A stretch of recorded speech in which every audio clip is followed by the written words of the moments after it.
Hey y'all, it's Slept on Shay, and I'll be honest with y'all, I didn't know what the I was doing in my fitness journey for years. I did endless amounts of cardio, I reached a plateau. I didn't understand why my body stopped changing and why I stopped seeing results, but I want to help you avoid my mistakes. I went down from 189 pounds at my heaviest weight to 169 pounds for a 20-pound weight loss.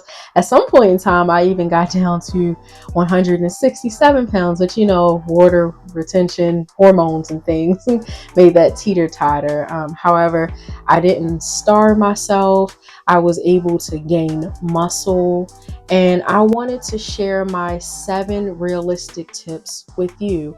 And it doesn't matter if you have over 100 pounds to lose or if you have 20 pounds, 30 pounds, whatever the number is. I'm here to let you know that if you believe in yourself and you stay consistent, you will see results.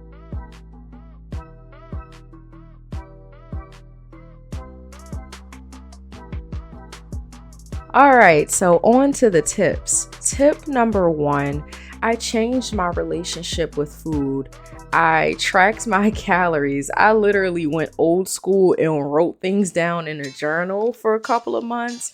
I definitely suggest that you use an app, but writing things down in a journal helps me hold myself accountable for what I was eating, how many times I was eating a day, what it really looks like, just making sure that I either was within target calorie range or I didn't overeat. It really, something about writing things down really applies that pressure to you, gives you a sense of responsibility, right?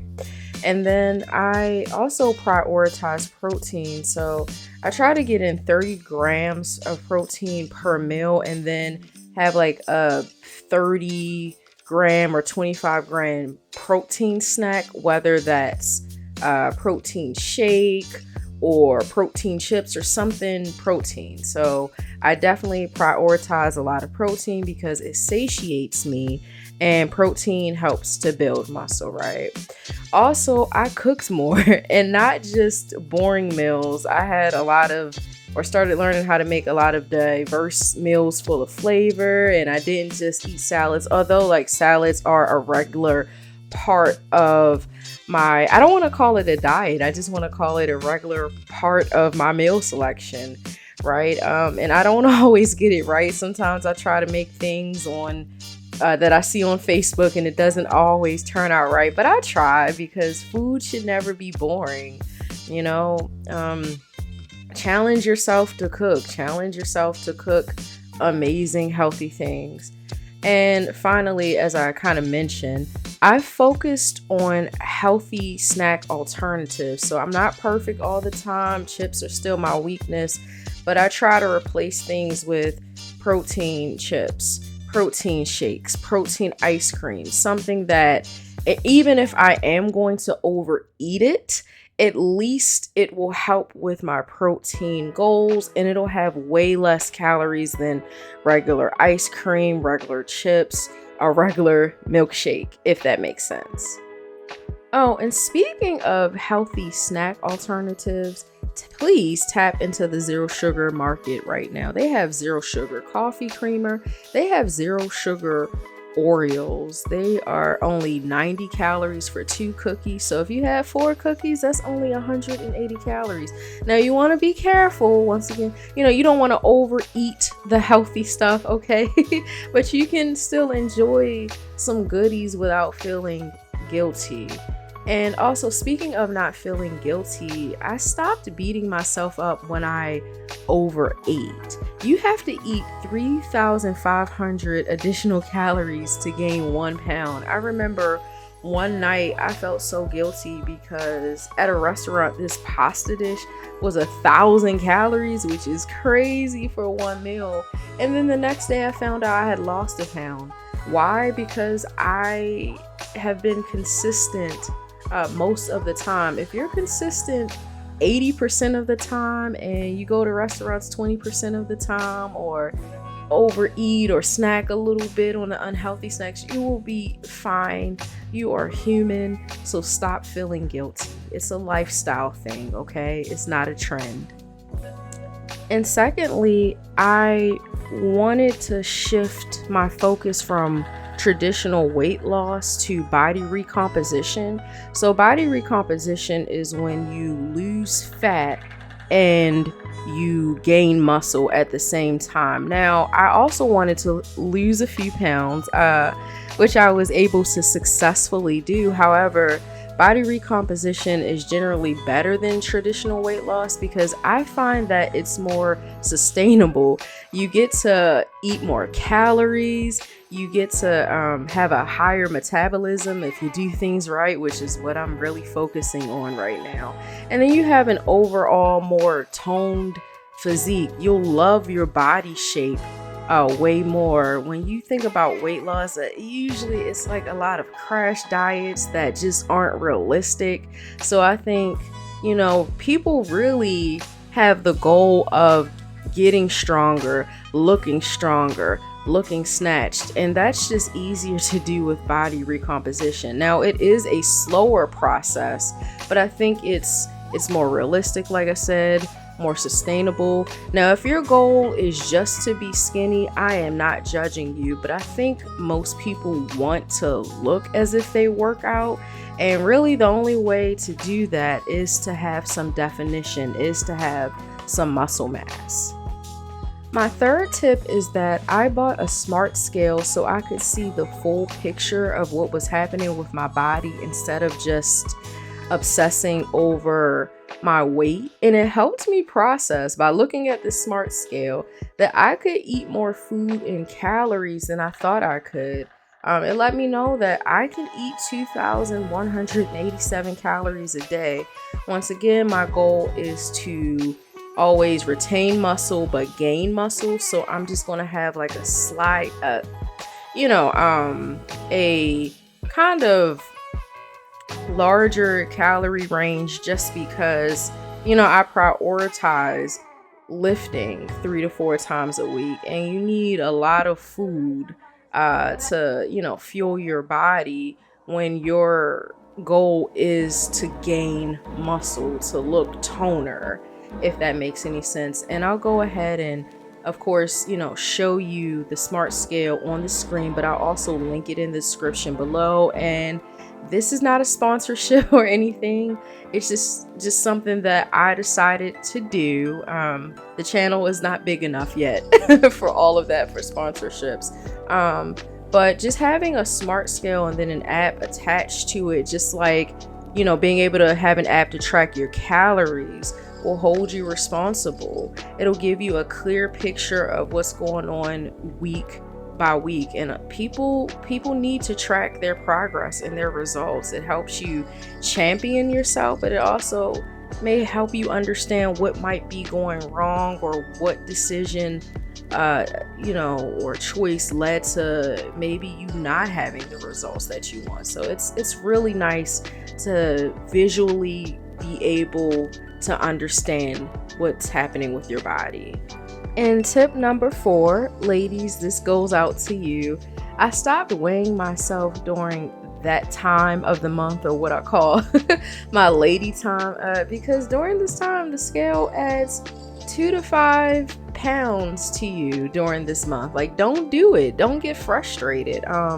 Just being a woman in general, things can, your hormones, there can be a lot of water retention with us. It's just, so like, even in general, if you notice a 1 pound, 2 pound difference at any given time, just have grace with yourself. And then once again, having a smart scale, you may see that you want to pound up, and then you might see that you also gain some muscle. So once again, I really encourage you to get a smart scale to look at that full picture, right? But also, goes out to everybody.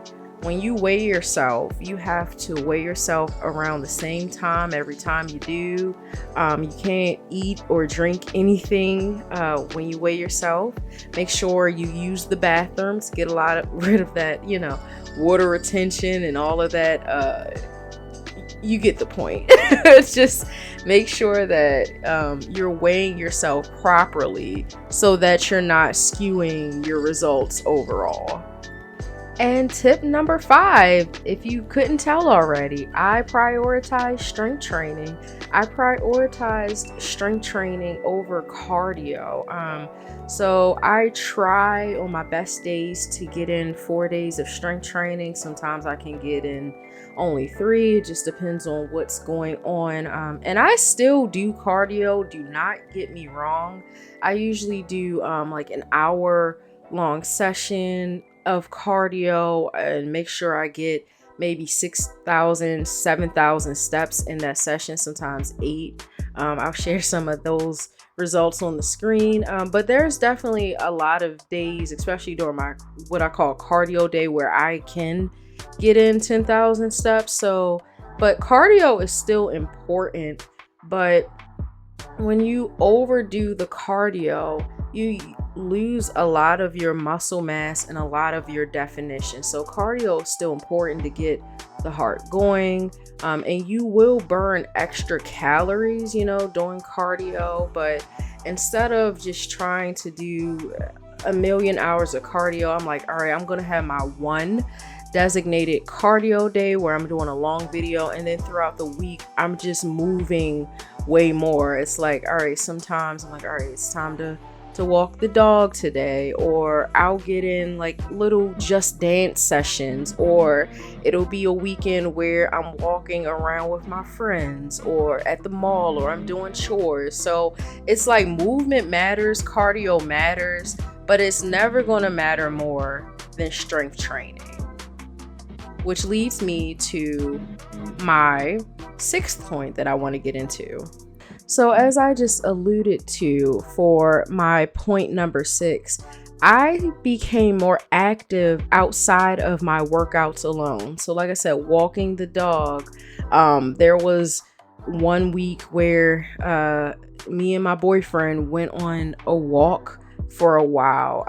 As I alluded to, like, hanging out with my friends at the mall. I enjoyed time at King of Prussia, mall with one of my best friends, and at the end of it, we got in over 10,000 steps. It was fabulous. And there was even one day where I think I had like 10,000 steps already, but just walking around the house while being on the phone got me to 3,000 more steps, and I had 13,000 steps in the day. So if it's not clear, like, it's really helpful if you have an iPhone, you utilize that fitness app and you have your phone in your pocket or in your hand or in your purse if you're a lady or whatever.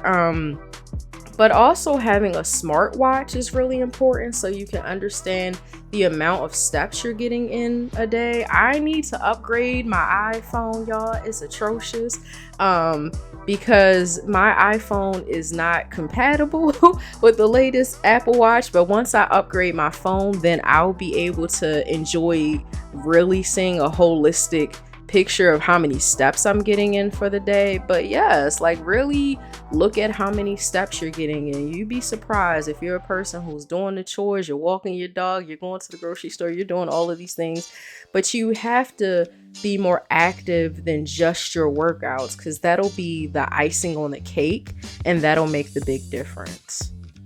And finally, for my 7th and final tip, I know people have talked about this all the day long, all the fitness influencers. I know you've heard this forever, but it's the truth. I was consistent, and you have to be consistent. You can't teeter-totter and expect results. So I started noticing this great change of muscle gain, of weight loss, everything within 4 months, okay? So I would encourage you to at least give yourself 3 months of consistency. Eat properly, do the workouts, research your goals, and because everybody's different, everybody's body is different. Research your goals, figure out how you get there, and then challenge yourself to remain consistent. And I also want to say this as well. You can't be agnostic. So, what do I mean? You have to believe in something that you can't see yet. And I think that's the hardest thing for people. They walk away because they give it a month, 2 months, 3 months, sometimes even 6 months. And then they're like, I don't see the results. And then they just don't understand that they're about to be on the peak of greatness. Also, if you're doing something consistently, but improperly for months, then yeah, that's why you're not seeing the results that you want. So I want to help you avoid years of failure, right? A lot of people just don't get their results as quickly as they want to or at all because they're just not doing things the right way. I was that person. I don't want you to be that person. So I challenge you to take this advice really seriously. Employ these 7 tips for the next couple of months and let me know how you make out. Alrighty, and on that note, this is Slept on Shay signing off from Speak Your Soul Sessions. Please binge watch the entire Love Your Body playlist. It'll be in the description, and I have a specific video that got a lot of engagement about why strength training or weightlifting is important, even when you have over 100 pounds to lose. Let me know what you thought of the video. Please subscribe. Please become a part of the Soul Speakers family. That's what I'm going to call it, the Soul Speakers family.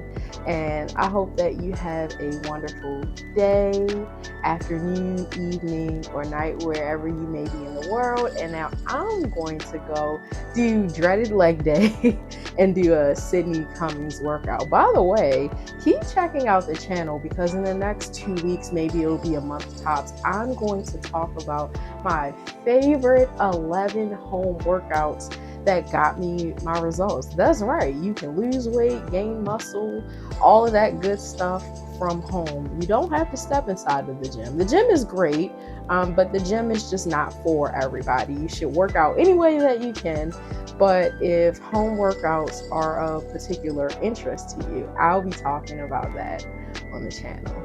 All right, bye.